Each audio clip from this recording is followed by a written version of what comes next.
Hello fellow cinephiles. As you can see, I've decided to go in a different direction with my channel and also change the name of the channel itself. So I'm going to be known as Cinema Guru now rather than Film Guru or 90s Film Guru. I just really feel like, even though I've enjoyed doing the 90s movies and enjoyed my experience with them and doing the videos on those particular movies, I just feel they limit what I'm able to do and the movies I'm able to talk about. So in this way, I'm able to expand and talk a lot more about particular movies that I really wanted to, that I couldn't be within the 90s era. So what I'll be doing, I'll be covering movies from the 20s, the beginning of cinema, and going all the way up to 2019. Pre-COVID films. So anything after that, yes, I will be going to the cinema, and if a film really strikes me and I really like it, I'll be doing a review of it, of course. But that's the sort of time period I'll be focusing on, which I can cover a lot more things. I want to start to do much more than just reviews. I want to start doing sort of lists and also essay-based sort of reviews of particular films and actors' careers, and just sort of try something a bit different. So stay tuned to what that will ultimately look like.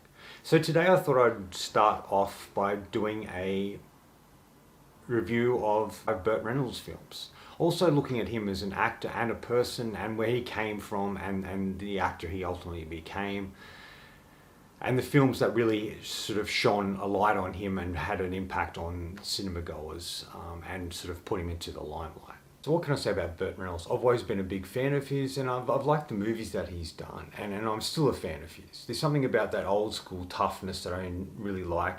He's cool and funny and charming, and he's very physical, and he reminds me of old school sort of stuntmen and actors of the early era, especially people like Steve McQueen and Marlon Brando. I think people like that.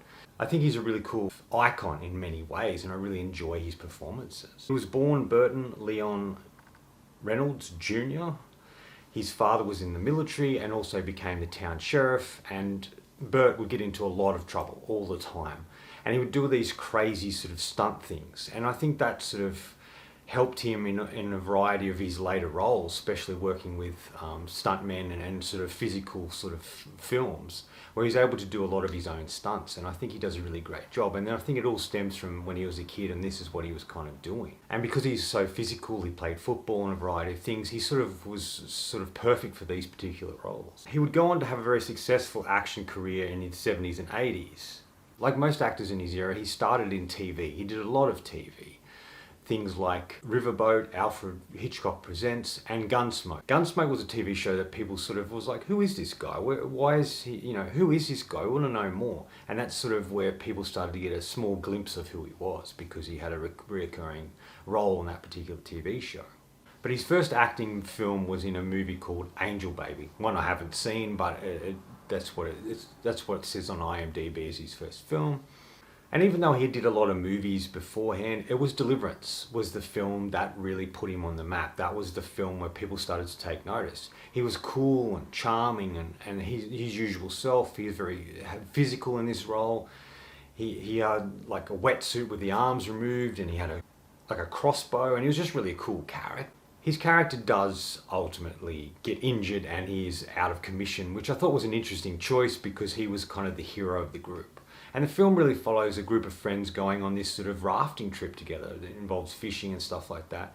Then they come in contact with some local sort of rednecks or hillbillies or whatever you want to really call them in this particular film. And they start to torment them and give them a hard time. And it's really about the journey these characters go on, where everybody looks at Burt Reynolds' character to be the hero. But he's ultimately sort of, like I said, was injured, and it's up to the other people in the boat, the other friends who don't seem as capable, to become the hero, to get everybody through and to the end, and for everybody to survive. And that falls to John Voight's character. And I thought that was an interesting way to do it. It does have that famous scene in it, like squeal like a pig for me, that sort of thing with Ned Beatty, and it's a very disturbing sequence. And I remember watching this film because people kept talking about it, and just feeling that scene really left a dark aspect to it, and it was really hard for me to focus on the rest of the film, but I did still like it, and it is Burt Reynolds, one of Burt Reynolds' early and best performances. Then he did some more films in between, but really the film that sort of made him a megastar, a huge star, was Smokey and the Bandit. And that was directed by stuntman turned director Hal Needham, and this would become where Reynolds and him would become really good friends and work together on numerous projects. But Smoking the Bandit was their first iteration together, and it is just a perfect film for Reynolds. He plays this sort of wisecracking, sort of cool, criminal character that's likable and that just really drives the film. And the relationship he has with the Sally Field character is really cool, and I like the relationship with him. And there's some really fun moments, and Burt does a lot of his own stunts in it, and there is some really great sequences in it that are well filmed, that are very action based. But one of my favourite scenes is we're just watching this unfold, and there's a moment in it where he turns to the camera and winks, and it's just like we're let into his world, we're let into this cool character and this cool film, and we become part of the journey, and it's like he's really talking to us from that point on. And I thought that was really cool and interesting, and it just definitely shows Burt Reynolds for what he is, and the moustache was on, of course, and the hat and the car, and just everything about this film was really sort of made him into a huge megastar. There's two types of Burt Reynolds. There's pre-moustache, and then there's moustache. And everything he did before that was Deliverance was included in that. He looked a lot like Marlon Brando, and that's what people used to say. And he tells a story about where he ultimately got to meet Brando, and Brando sort of just dismissed him and didn't want anything to do with him. And from that point on, he decided to grow a moustache so he'd look as different as he possibly could from Brando. And it served him well, because he had it for a long, long time. The other films that him and Hal Needham had done was Hooper, which was kind of cool. I liked that. It was about Reynolds played a stuntman, and he did a lot of the driving, and there's a lot of things within it, and it shows what stuntmen go through, and that's what that whole film's about. And it was really Hal saying, look, this is what it's all about, this is what we do, and putting Burt Reynolds in it was a smart idea, and it just really an interesting and fun, entertaining film. Most of their films are just pure entertainment, and this is definitely one of them. He also did Cannonball Run with him. Now, Cannonball Run, I think it's clever. I like the journey the characters go on, and I like some of the stunt stuff in it and the cameos, but to me it's not a great film. It's just a bit of a fly in the wall sort of movie, and I think they've done that sort of great race concept much better in other films, but it is a testament to who these people were at the time and the stunts that were provided for this film, and it's still an entertaining movie. I just don't think it's great, but Burt is really good in it. And then they did Stoker Ace together. They would do other films later in Burt's career where Hal would come back a little bit before he died, and ultimately work with Reynolds once again. But Stoker Ace was one of the last sort of ones where Reynolds was in his prime, I guess you could say. It's one I haven't been able to get around to watch, but it's like, it looks really great and Burt looks good in it, and it is something that I do want to check out. So out of the list of the films they did together, I still think Smoking the Bandit's their best collaboration. There was also White Lightning was another one that Burt did, and that's put him on the map, and there's a lot of car chases and sort of actiony stuff in that, and that was a really entertaining film as well, and that was pre-moustache. Sharky's Machine, that was really fun and entertaining movie as well, and that was in the early 80s, 81, and it's what you expect from Burt. Then there's Rent-A-Cop that he did with Eliza Minnelli. That's fun, where he sort of has to protect her and someone's trying to kill her, and uses all the techniques that ultimately made him into the actor he was. The Best Little Whorehouse in Texas, that's really great. You get to see Burt in a different light. He plays a sheriff, but he also sings in the film, and Dolly Parton's in it, who's fantastic, and their chemistry is really great. So many people singing in that film you don't expect, but those two are really great, and I love watching them on screen together. Through his career, Burt used to tell these really great stories. And one in particular was him and Clint Eastwood used to work at the same studio, and they both got fired at the same time, saying that they'd never amount to anything. They'd never become a leading character or a really good actor, and they ultimately proved themselves wrong. But the bond between them allowed them to work together on a film. And this film is sort of part of the honourable mentions, is City Heat. This was a film they did together that was set in the 30s, I think. And Burt plays a private detective who has to work with a real grumpy sort of aging detective played by Eastwood. And it was just really cool that these two got to finally work together after being at the same studio and being fired at the same time and going on to create their own sort of successful careers, and them coming together to collaborate again on a film like this. I thought it was really great. This is ultimately the film where Burt got injured and he never told anybody. He was in a scene, he was meant to get hit by a chair. It was meant to be a fake chair, it turned out to be a real chair, and he got hit on the back of the head and the neck, and that caused a lot of pain. And he was in pain for a long time. He got addicted to particular prescription medications, and it was a really difficult time for him. And I don't think he ever fully recovered from that. But he never told anybody that he was injured. He never told his friend Clint. He didn't want to let him down. That's where it sort of changed for him. He still was in films, but it was different Burt Reynolds than we'd seen previous to that particular film. Other couple of films he did at a similar time was Hustle, that he did with Catherine Deneuve, and look, she's great in it. It's a fine movie. It plays a bit more straighter than you'd actually see in a Burt Reynolds film, and it's okay.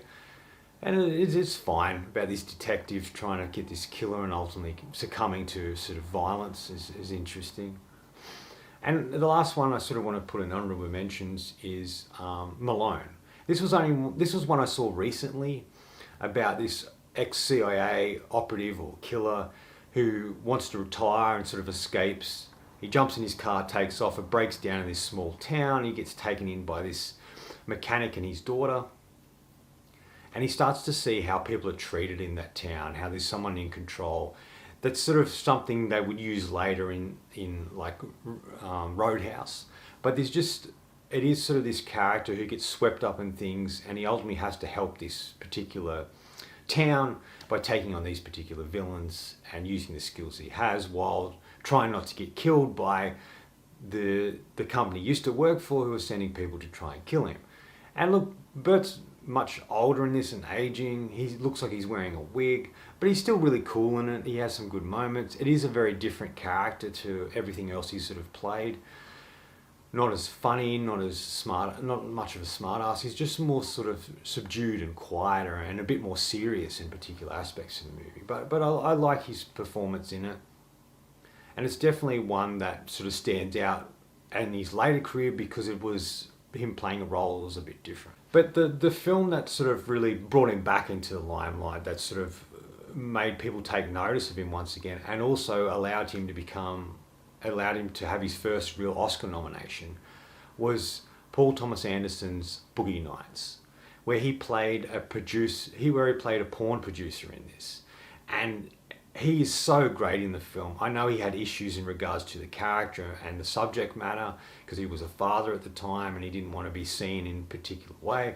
But this is by far probably his best performance in his whole career because he played such a interesting character. He was able to be funny but stern. He used all the skills that he'd been accumulating and learning through all the films he'd made and the films he's made in his career. And he sort of played this aging sort of porn producer in such a great way where you liked him, you sort of liked him but you hated him, and you thought he was interesting but he was cool. And there's just something about him in this film, and he well-deserved nomination in my opinion. He lost, of course, but to be nominated, to be able to be in a film, to be nominated like that was really great. And this was sort of like the moment in sort of Hollywood where they were starting to take these aging actors, these actors who'd had quite a great career but sort of had made sort of B-grade or okay films in their later years, was ultimately cast by younger filmmakers in particular movies, and they sort of flourished again. And this is an example of that. And this obviously has many more people in it because, you know, you've got Mark Wahlberg, Julianne Moore, William H. Macy, Philip Seymour Hoffman. Like, this has a really solid cast. Don Cheadle. And it's a really interesting film. And it really sort of gets at and looks at what porn was like in the 70s, how it was made, the actors they had in it, how there was a particular decline to it in later years, especially with home video and things like that. And how the main character, Dirk Diggler, I think his name is, played by Mark Wahlberg, sort of slipped into this obscure, he sort of slipped into this particular area where he was taking drugs, and he just wasn't as popular as interesting as he used to be. And I think in a lot of ways it was based upon the John Holmes story and what happened to him. Because there is a version where we get to see the later John Holmes in a film called Wonderland that starred the late great Val Kilmer playing the lead, and it sort of looked at his decline, and that's exactly what Boogie Nights did. And it is really definitely one of Paul Thomas Anderson's best films, and it is definitely one of Burt Reynolds' best performances. There was a slew of cameos he had later in his career as well, where he was in the original Longest Yard, and then Adam Sandler remade it, and he played a cameo in there. I thought was really cool. He had a very interesting and colourful life, and he did so many things in so many different movies, so many cameos. But later in life, when he was in his 80s or late 70s and into his early 80s, he started teaching acting, and he started to teach these young up and comers and how to act and how to do certain things. And I thought that was really great of him giving back in the end. He couldn't be the actor he used to be, but he was able to give back. He did do one last film. The last film he did was The Last Movie Star. I've unfortunately not been able to see that. I've heard he was wonderful in it.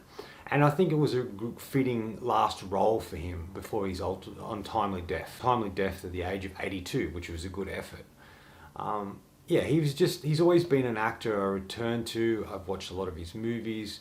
My father was a fan, so we used to watch movies together. He's no longer with us, so it's kind of watching these brings back those particular memories, and I think that's why I have such a connection and love for Burt Reynolds and the movies he did for us. Anyway, that's it. That's my list of my sort of favourite Burt Reynolds films and performances, as well as honourable mentions. And he's just an actor I return to time and time again, and I love his movies. If you haven't seen Burt Reynolds before, definitely check out Smoking the Bandit, even Deliverance to a point. He just really was an interesting guy and made some wonderful films. And I do highly recommend reading his biography. If you haven't read it, it's a really great read.